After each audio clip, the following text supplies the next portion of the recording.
suis architecte paysagiste. Je vous invite à un voyage dans l'art des jardins, à la rencontre de ceux qui les font vivre, les étudient et les imaginent.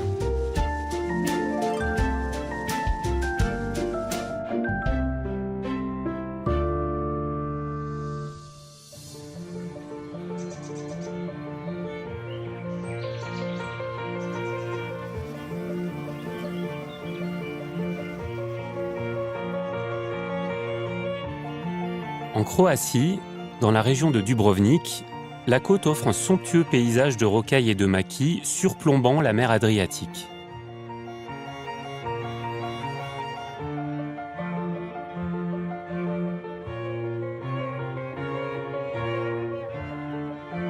Sur ce territoire aride et sauvage, un plateau fait exception, les 28 hectares de l'arboretum de Tresteno. Irriguée par une source d'eau, façonnée par l'homme pendant plus de 5 siècles, cette terre a d'abord été une exploitation agricole avant de devenir un jardin et un arboretum.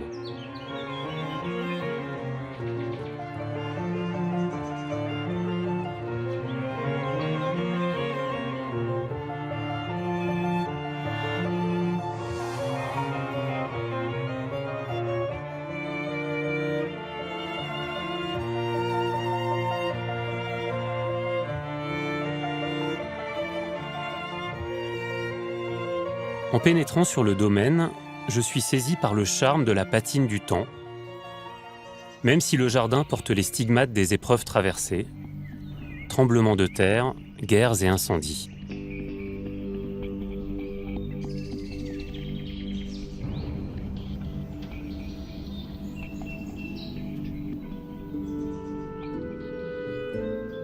De nombreuses fois détruit, de nombreuses fois reconstruit, Tresteno témoigne du combat perpétuel entre l'homme et la nature.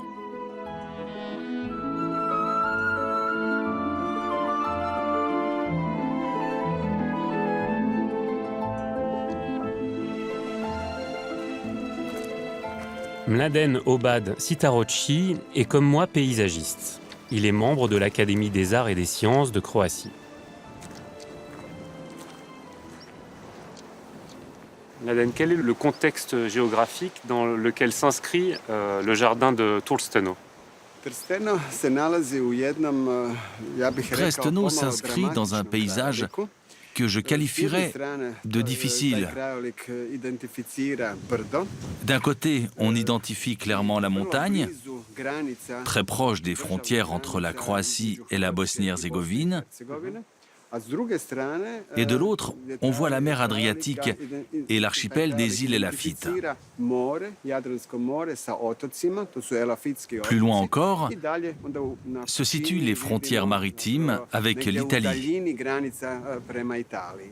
Donc est-ce que ce sont de bonnes conditions pour créer un jardin?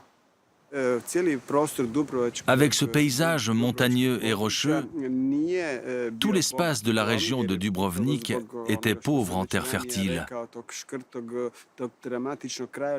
Les surfaces utiles à l'agriculture étaient relativement petites. Les sols fertiles étaient donc précieux. Ils étaient retenus par la construction de murs de soutènement en pierre. Ça formait des terrasses pour les cultures. De cette manière, les terres fertiles étaient protégées.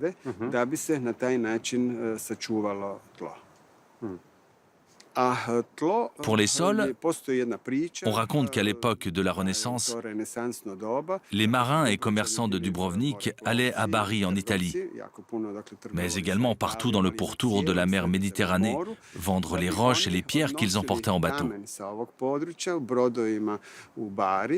En retour, ils revenaient avec de la terre fertile, disponible en plus grande quantité à l'étranger. Ils amélioraient ainsi peu à peu la qualité de leur jardin et la fertilité des sols selon leurs possibilités.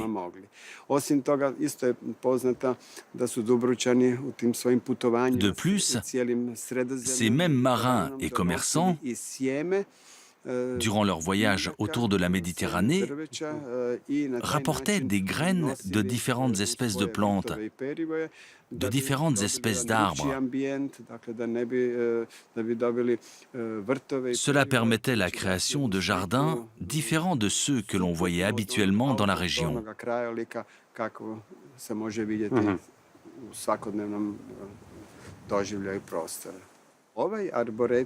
L'arboretum de Tresteno a bénéficié d'une grande surface fertile et de la présence de l'eau. À la différence de la plupart des autres jardins de la région de Dubrovnik, qui n'avaient pas accès à l'eau.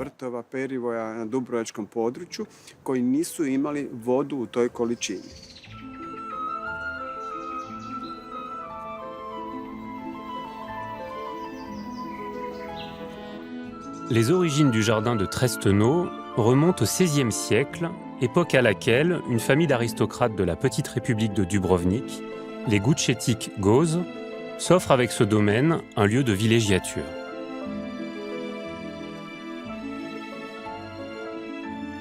Slavica Stoyan est historienne, spécialiste de l'histoire de Dubrovnik et des villas de la côte adriatique. Slavica, qu'est-ce qui va attirer les Gučetic ici à Trusteno? Eh bien, comme vous voyez, cet endroit était idéal pour y habiter. En bas, il y a une petite baie naturelle, ce qui signifie que la communication entre Dubrovnik et le domaine était très facile, puisqu'en voilier, avec un vent favorable, on arrive très vite. La maison en elle-même est sur un plateau, ce qui la protège naturellement et joue presque un rôle de fortification. Cela assurait une certaine sécurité aux habitants. Et surtout, autour de la maison, la terre était fertile, ce qui permettait d'organiser de magnifiques terrasses et jardins. Ils étaient consolidés par des murs en pierre et on y plantait différentes cultures. Pas des céréales, bien sûr, mais des petites plantations nécessaires à la vie citadine. Le plus important sur cette propriété, c'est qu'en son milieu, un puissant ruisseau assurait, avec d'autres points d'eau alentour, la culture de fruits, de légumes, tout ce dont Dubrovnik avait besoin. C'est ainsi que la famille a continué à s'enrichir. Les Gučetic, c'était donc une famille très riche, et pourtant, lorsqu'on regarde la villa, lorsqu'on regarde le jardin, tout est extrêmement modeste et sobre. C'est vrai. À Dubrovnik, la modestie était un art de vivre. C'était indispensable. Dubrovnik était sous la surveillance de deux grands ennemis de la République, avec lesquels elle devait vivre. L'Empire ottoman d'un côté, la République de Venise de l'autre. À tous égards, dans tous les domaines de la vie, Dubrovnik devait montrer de la modestie et éviter d'étaler le luxe. Sinon, les ennemis auraient tenté de conquérir les richesses de la République. Il faisait tout avec modestie, tout en vivant harmonieusement. Ainsi, ces deux conceptions, la modestie d'une part et l'organisation de l'espace de l'autre, ont dominé l'architecture, l'urbanisme et même les jardins de Dubrovnik.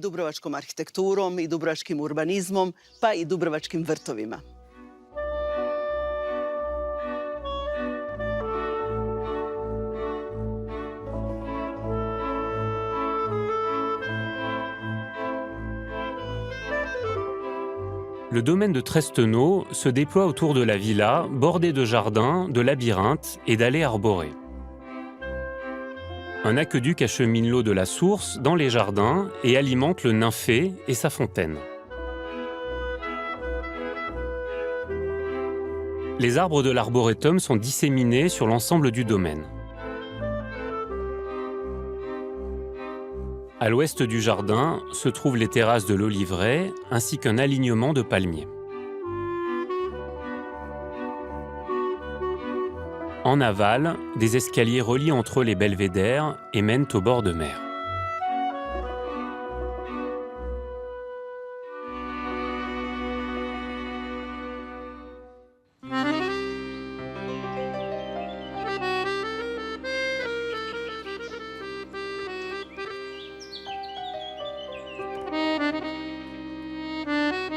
En achetant un terrain cultivable offrant une vue magnifique sur la mer, la famille Guccetic veut rivaliser avec la beauté des jardins de la République vénitienne, toute proche. Grâce à la présence de l'eau, ils peuvent développer leur jardin d'apparat et planter de nombreux arbres. Petit à petit, le domaine se transforme en arboretum.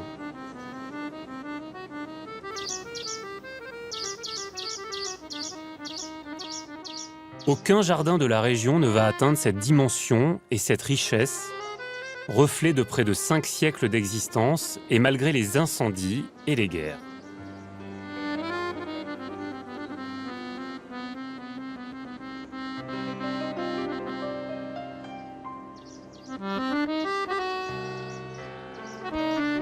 La conception de l'arboretum de Tresteno est particulière, loin des parcs paysagers traditionnels. Ivan Simic en est le directeur.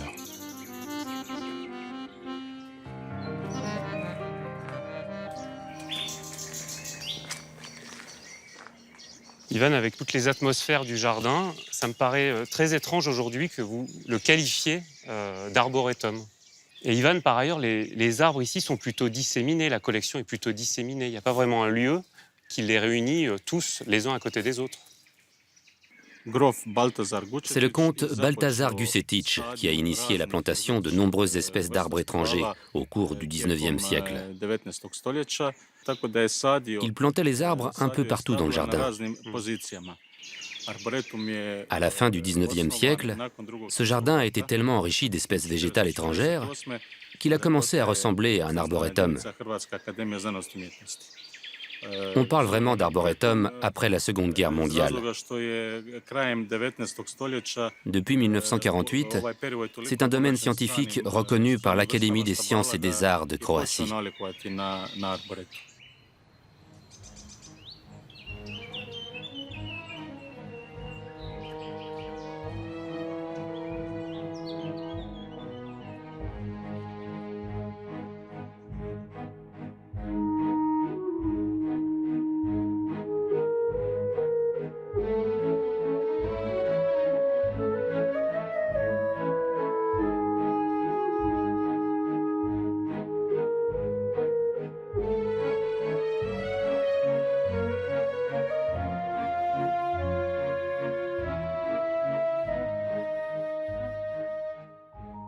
Nous avons également une végétation de forêt naturelle avec des pins d'Alep, des chênes pédonculés et des cyprès.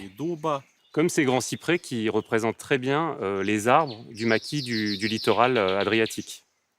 Ce cyprès est âgé d'environ 50 à 60 ans. Les cyprès qui sont derrière ont plus de 100 ans. Les forêts de cyprès sont emblématiques de la région de Dubrovnik. Elles sont vraiment magnifiques.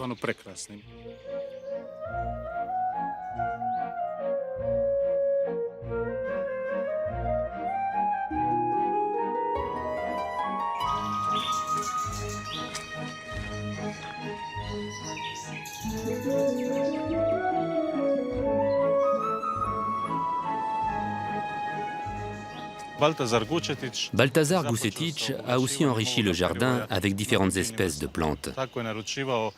Il les a commandées dans des pépinières à travers toute l'Europe.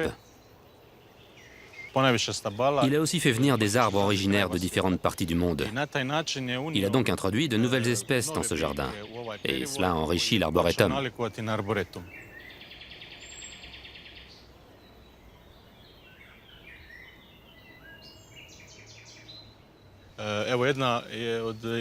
Un des arbres les plus imposants à Tresteno est notre tilleul américain.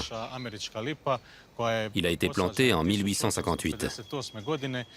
C'est mon arbre préféré dans le parc. Sa taille est d'environ 35 mètres. Magnifique.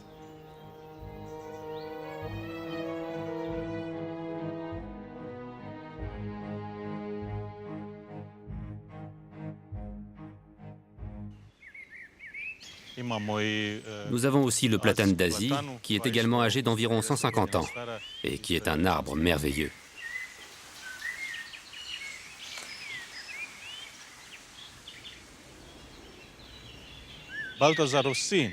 Le fils de Balthazar, Vito Gušetić, a encore enrichi le jardin au début du XXe siècle par la plantation d'espèces exotiques. Surtout devant la villa, depuis laquelle on peut voir différentes espèces de yucca, de figuier de Barbarie, et même un ancien spécimen de cycas du Japon, qui a plus de 100 ans.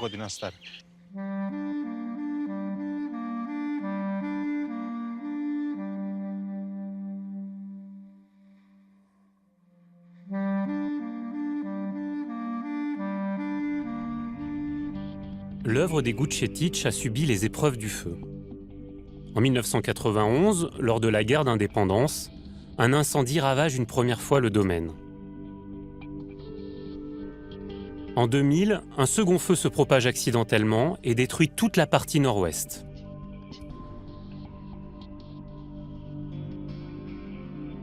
Après un incendie, la majorité des arbres se régénèrent naturellement. Certains refont des feuilles, d'autres créent des rejets, c'est-à-dire des pousses depuis leur base. Les plus abîmés doivent être replantés.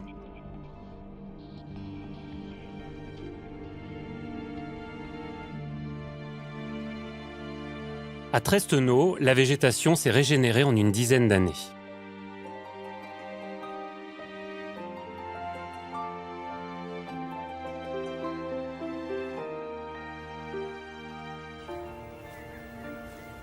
Dans l'Olivet, la prairie, quant à elle, s'est renouvelée en 2 ans seulement.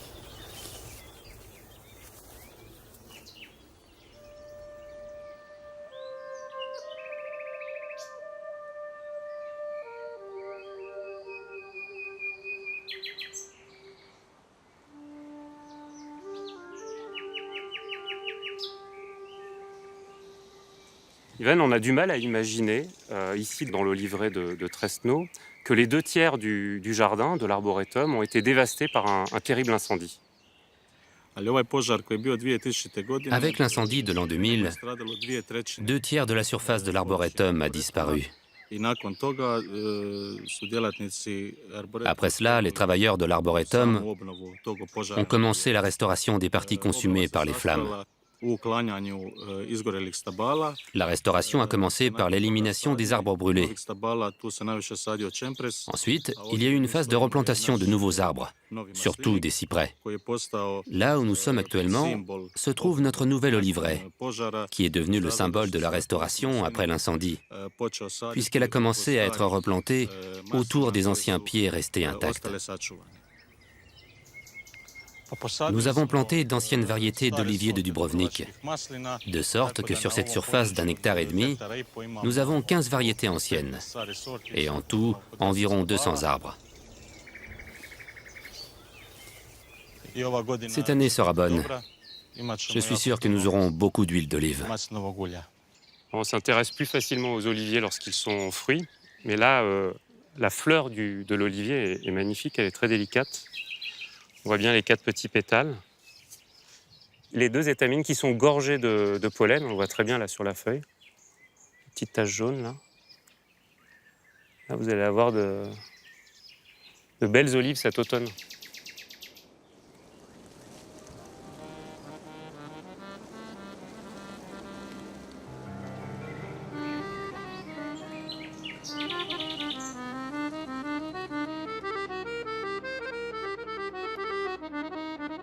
La restauration et l'entretien du domaine ont permis à Tresteno de conserver l'esprit insufflé par la lignée des Gušetić. L'esprit des valeurs humanistes de la Renaissance, attaché à magnifier la place de l'homme au sein de la nature.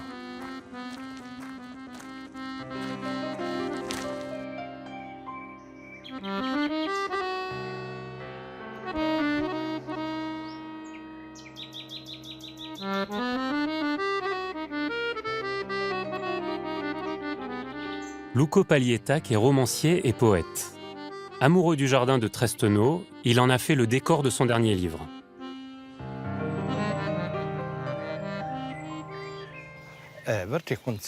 Le jardin est conçu comme une sorte de labyrinthe. Un labyrinthe aux allées droites, dont le but est d'arriver à un point central, la crypte, si on veut l'appeler comme cela, une crypte ouverte. Une fontaine divine est logée dans cette crypte, et ce n'est qu'à partir de là qu'on peut comprendre le sens réel du jardin.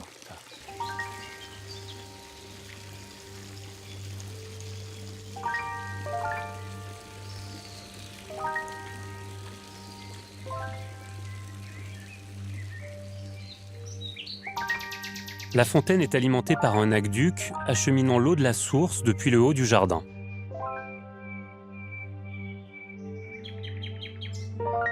La grotte qui complète l'ensemble met en scène l'importance de l'eau, grâce à laquelle le jardin a pu exister. Du coup, quand on a un ouvrage aussi beau que celui-ci dans un jardin, on a tendance à faire place nette tout autour. Ici, pas du tout. Il y a un dialogue entre la végétation et la statuaire qui est très très fort. Le propriétaire a voulu faire différemment et a mis cette magnifique fontaine délibérément au centre de cette abondante végétation pour qu'elle l'enlace. Il a fallu construire la fontaine dans le cadre existant et montrer que l'eau, et donc la fontaine, est avant tout la mère nourricière du lieu. Ensuite, et c'est peut-être le plus important, la fontaine est l'endroit qui reflète le ciel, l'endroit qui unit le ciel et la terre. Alors sur cette fontaine, on reconnaît Neptune, avec tous ses attributs, son trident, sa barbe, le cheval, les deux dauphins. Toute la dramaturgie de la scène réside dans la bienveillance de Neptune et dans son dos, ce visage, ce monstre un peu menaçant, un peu inquiétant. En fonction de la manière dont on considère cette apparition, cette forme ou cette tête a une énorme gueule et c'est une sorte d'entrée vers quelque chose avec deux gros yeux. Neptune n'est pas là par hasard. Neptune, c'est le dieu de la mer. Si l'on voulait plaisanter, on pourrait dire que, fatigué par les vagues, il est venu se reposer dans ce magnifique jardin. Une autre explication possible serait que Neptune soit posté devant cette grotte comme le gardien des lieux, avec le trident en signe de puissance. En même temps, son frère est le dieu des enfers. Et il semblerait que cette grotte veuille nous introduire sous terre. Mais alors Neptune représenterait le gardien ou le guide.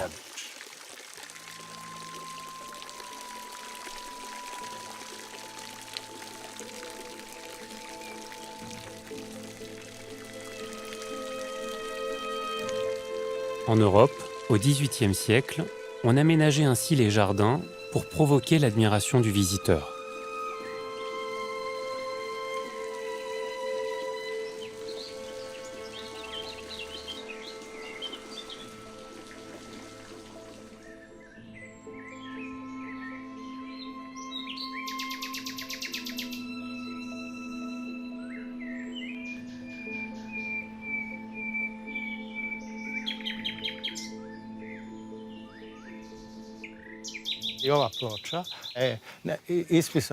Cette plaque a été gravée au début du XVIe siècle, en 1502. Si nous réfléchissons bien au sens de l'inscription, on voit qu'en vérité, le jardin parle à la première personne. Il dit « Moi, jardin ». Il s'adresse à nous et nous dit « Je suis fier de l'eau et de ce domaine fertile, généreux et hospitalier, et du travail de mon noble maître. » Dans la seconde partie, il s'adresse aux voyageurs ou aux passants comme nous qui sommes venus ici aujourd'hui. Voyageurs, ici tu vas trouver la preuve que la main de l'homme peut perfectionner la nature sauvage. C'est là que se joue un concept important de la Renaissance. Comment l'homme peut-il agir sur ce qui est sauvage ou animal? Ces concepts imprègnent toute la période de la Renaissance et agissent sur l'architecture, l'art, la poésie et bien sûr sur la manière de vivre en général.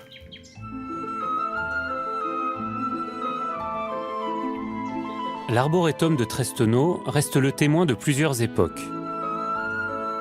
Sa poésie réside dans sa situation spectaculaire face à l'Adriatique, dans ses ouvrages splendides qui ponctuent les promenades, mais surtout dans ses cicatrices et sa bataille dramatique et sans fin pour garantir sa quiétude et son éternité.